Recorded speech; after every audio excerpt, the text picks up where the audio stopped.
Jeremy here, another Parkinson's blog.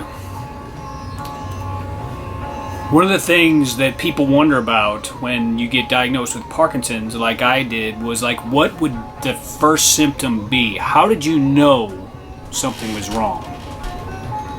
Well, I'm a guitar player. If you could turn the camera around, you'd see all my instruments down here. First symptom for me was my left hand. Guitar player. Started having trouble making chords. One of the tests they give you when you go to the neurologist, they make you do this. See, I'm kind of sticky right there. I'm on my meds now, so I can move. Not that coordinated, but I can move. That was the first motor symptom I noticed, left hand. And I thought it was carpal tunnel. I had a very physical job, picking up. I said, just pick it up, put it down. That was my job. Pick it up, put it down. Boxes. Grocery warehouse. So it made more sense when I originally went to the doctor that it was a work-related injury. And people told me, just tell them what you do, and they'll do the nerve conduction test, where they hook the electrodes up to your arm, and they'll be able to show you that it's carpal tunnel. Well, I went and they put the electrodes on my arm, and the neurologist told me, she said, there's nothing wrong with your nerves. That should have been my first sign, but I was 36 at the time, 34, I forget, it was a long process. I began to have stiffness in my left hand about the age of 32. Could still play by the age of 34. It was very, very painful to play, and I would look at my hand and it wouldn't move. Then I begin to notice that I was very stiff in ways that would not be normal for my job. I mean, I worked with a lot of guys, we all did the same thing, and yet my arm, I would hold my left arm like this. It would tense up, and I would walk, and people would say, "What's wrong with your arm?" And I'd be like, "It's stiff." I didn't really have a tremor. Maybe a slight one. If I kind of put it up now, you can kind of see just a slight tremor. That's basically what it was. Some people have a tremor and they don't have Parkinson's or MS or anything. That was another thing they thought. Maybe it was MS.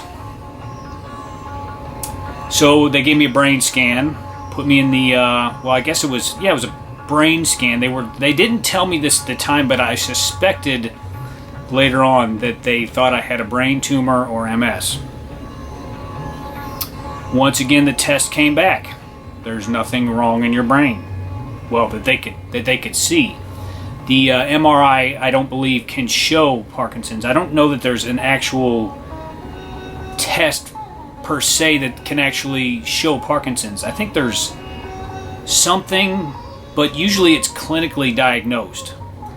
That's one of the things that the Michael J. Fox Foundation has been working on, and a lot of other people, to get a biomarker, meaning some way to test for Parkinson's in your body, whether in your blood or your spinal fluid, something like that.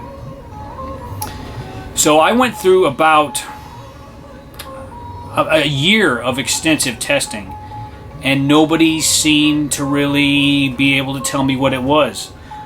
They talked of shoulder surgery. That's another thing. It slowly spread up my left arm. And then for my job, for driving the forklifts and driving a car, this motion here for the stand-up forklifts, I would get stuck. It would take me an incredible amount of effort to turn the steering wheel. Then, right before I finally got diagnosed, I began to have really slow movements. I compare it to, if you've watched the old Ozzy Osbourne show, where he's kind of shaky and stiff and walking around in a daze. Turns out he had Parkinson's. I don't know the extent of his type. Everybody has a different type. There's tremor dominant, which is the people that shake real bad like that.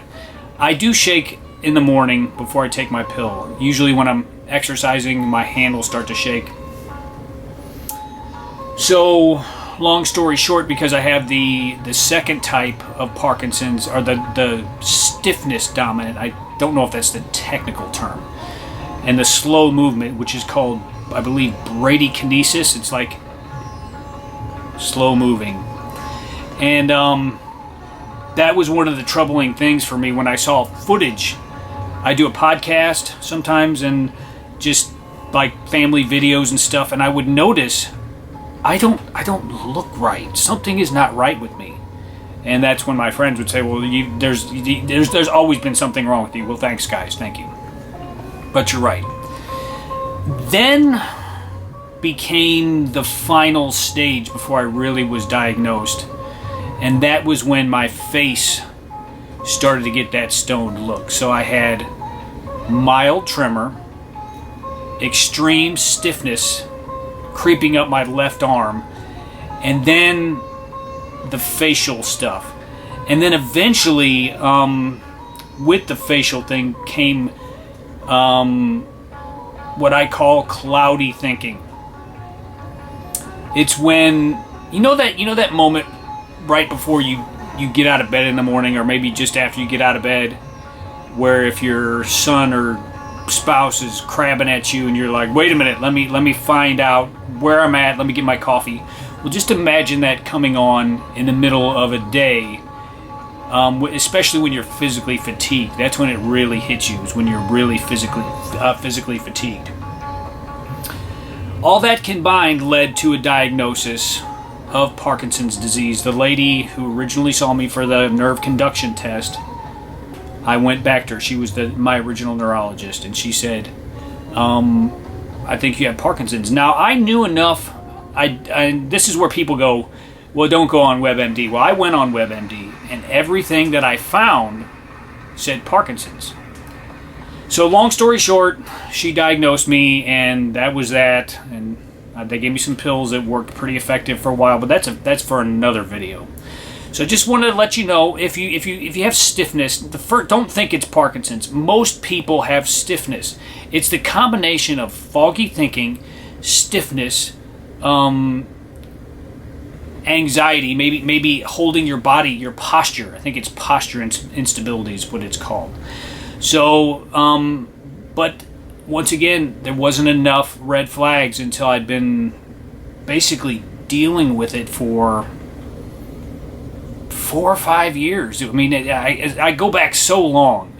When I played in a band, and I remember having trouble making a G chord, and for those of the musicians know, G chord, if you're doing it properly, it's kind of you have to stretch your hand all the way over, and I just did not have the strength to do it. And not the news I wanted to hear, but it's better than a brain tumor, certainly. So there was your Parkinson's tips journal vlog for this week. I'm Jeremy.